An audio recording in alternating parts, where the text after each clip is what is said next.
Hello and welcome back to my channel. आप देख रहे हैं द पूजा शो। आज के एपिसोड में कहानी और भी ज्यादा रहस्यमय और खतरनाक मोड़ पर पहुंचने वाली है।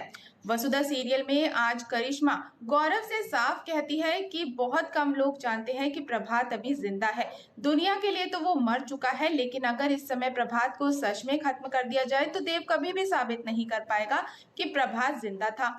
करिश्मा का प्लान बेहद शातिर है। वो देव को उसी जाल में फंसाकर हराना चाहती है। गौरव उसके दिमाग की तारीफ करता है और उसे जीनियस कहकर वहां से चला जाता है, लेकिन करिश्मा का खेल अभी खत्म नहीं हुआ है। तभी उसे अपने एक सीक्रेट अलॉय का मैसेज मिलता है और वह और भी ज्यादा सतर्क हो जाती है। उधर सुबह सुबह मयूर तैयार होकर सारिका को बताता है कि वो एक मीटिंग के लिए जा रहा है, लेकिन सारिका को उस पर शक हो जाता है। वो उससे पूछती है कि क्या वो अकेले जा रहा है या देव के साथ, लेकिन मयूर कोई जवाब दिए बिना वहां से चला जाता है। सारिका के मन में शक और भी ज्यादा गहरा हो जाता है। फिर करिश्मा एक रेस्टोरेंट में पहुंचती है। वो बेचैनी से इंतजार कर रही होती है, आखिर उसका ये सीक्रेट वेल विशर है कौन।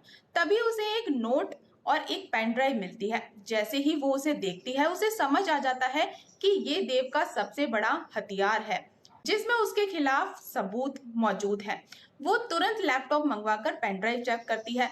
जैसे ही वीडियो चलाती है, करिश्मा के चेहरे का रंग उड़ जाता है। उसमें उसकी ही क्राइम कन्फेशन रिकॉर्ड है। वो घबरा जाती है और सोचती है कि शायद वो बच गई है या नहीं, लेकिन तभी एक बहुत बड़ा ट्विस्ट आता है। उसका वेल विशर सामने आ जाता है। करिश्मा चौंक कर पूछती है, क्या वही इस पेन ड्राइव के पीछे है? और क्या उसने उसे मित्तल फैमिली का सच बताया है? उसे यकीन नहीं होता कि उसके ही परिवार में कोई उसे धोखा दे रहा है। वो कहती है कि देव और वसुधा को पता नहीं कि उनके घर में नया दुश्मन पैदा हो चुका है। वो ये भी सोचती है कि वसुधा अब अयोध्या को कैसे बचाएगी, और उसके चेहरे पर एक शातिर मुस्कान आ जाती है। इसी बीच देव और वसुधा भी उसी रेस्टोरेंट में पहुंच जाते हैं, लेकिन वो करिश्मा को देख नहीं पाते।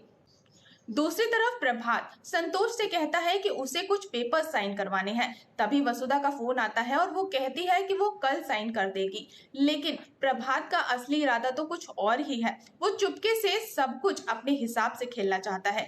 देव को भी पेन ड्राइव सौंप दी जाती है, लेकिन अचानक वो गायब हो जाती है। मयूर पर शक जाता है और वो खुद भी इनकार कर देता है कि उसने कुछ लिया है।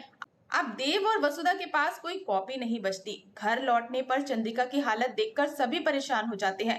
करिश्मा दरवाजे पर उसे रोककर अपमानित करती है। देव अपनी माँ का बचाव करता है, लेकिन करिश्मा साफ कह देती है कि वो घर को मित्तल को बेच देगी।